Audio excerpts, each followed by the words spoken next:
ఆయన యొక్క చొరవతోని మాకు కార్పొరేషన్ ఏర్పాటైంది. సార్ యొక్క చొరవ ఉంది కాబట్టే మాకు బడ్జెట్ పెట్టిరు. దానికి మేము కాంగ్రెస్ పార్టీకి ధన్యవాదాలు తెలుపుకుంటున్నాము. దీనికి ప్రతి ఒక్క ఒడ్డెరు బిడ్డ కాంగ్రెస్ ప్రభుత్వానికి ధన్యవాదాలు తెలుపుతున్నాం. అయితే చైర్మన్ నియమించే విషయంలో గుంజ రేణుకా నారాయణ అనే ఒక మా ఆడబిడ్డను చైర్మన్గా నియమించారు. అయితే ఈ గుంజ రేణుకా నారాయణ అనే మేడం గారు ఈ తెలంగాణలో ఉన్న ఒడ్డెర సంఘాలకు ఏ సంఘాన్ని కూడా మాకు తెలియకుండా ఉంది.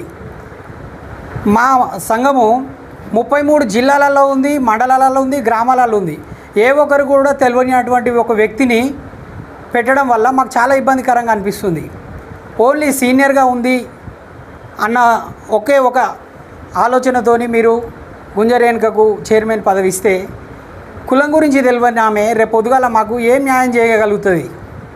మేము కూడా చాలామంది ఈ తెలంగాణలో 104 మంది సర్పంచులు ఉన్నారు. మా సంఘం తరపున 1100 మంది వార్డు మెంబర్లు ఉన్నారు. మేము కూడా గవర్నమెంట్లో ప్రతి ఒక్క ఏరియాలో మా సంఘానికి సంబంధించిన అన్ని పార్టీల వ్యక్తులు ఉన్నారు. నేను కాంగ్రెస్ పార్టీలో ఉన్న సర్పంచులు కూడా ఉన్నారు. మేము ఇంతమంది ఉన్నప్పుడు కూడా మాకు ఒక 2 నిమిషాలు కూడా టైం ఇచ్చి మమ్మల్ని మాట్లాడకుండా మీరు చైర్మన్ నియమిస్తే ఇది మాకు అనుకూలంగా లేని పరిస్థితికి కనిపిస్తుంది సార్.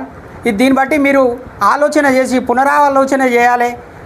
చైర్మన్ ఖచ్చితంగా ఆమె కాకుండా మాకు వేరే వారిని నియమించాలి. ఆమె కాదు, ఇంకా మేము కాంగ్రెస్ పార్టీలో చాలామంది ఉన్నాం. మమ్మల్ని అందరినీ గుర్తించండి, మీరు ఎంక్వైరీ చేయండి. మేము కాంగ్రెస్లో ఉన్నామా లేమని చేయండి. మమ్మల్ని ప్రత్యేకంగా చూడకండి. గవర్నమెంట్కు వ్యతిరేకంగా మేము మాట్లాడట్లేము. మీరు చేసిన దానికి మేము కృతజ్ఞతలు చెప్తున్నాము.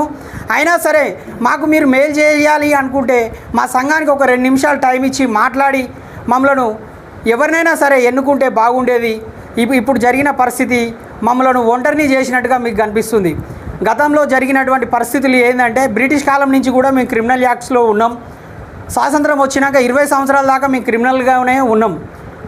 బాబాసాహెబ్ అంబేద్కర్ గారు, గాంధీ గారు ఇది మానవ హక్కుల ఉల్లంఘన అని చెప్పి మమ్మల్ని క్రిమినల్ యాక్ట్ నుంచి తొలగించి మాతో పాటు ఉన్నటువంటి ఆ యొక్క ట్రైబుల్స్ను అందరినీ ఎస్టీలో కలిపారు. మమ్మల్ని మాత్రం బీసీఏలో కలిపారు. దానివల్ల ఇంకా అన్యాయం అయిపోయిన మేము 75 ఏళ్ళ స్వతంత్ర భారతదేశంలో ఈరోజు మేము బయటకు వస్తే కార్పొరేషన్ కూడా మాకు చెప్పకుండా మీరు చేసిరు సార్. ఇందు విషయమై మేము బాగా చింతిస్తున్నాం. మీరు ఎట్లైనా చేసి ఈ కార్పొరేషను మీరు మళ్ళీ పునరాలోచన చేసి మమ్మల్ని ఒక 2 నిమిషాలు కూర్చోబెట్టుకొని మాట్లాడి ఖచ్చితంగా మాకు మా ఒడ్డెర సంఘానికి సంబంధించిన వ్యక్తిని మీరు చైర్మన్ నియమిస్తే మీకు రుణపడి ఉంటాం సార్.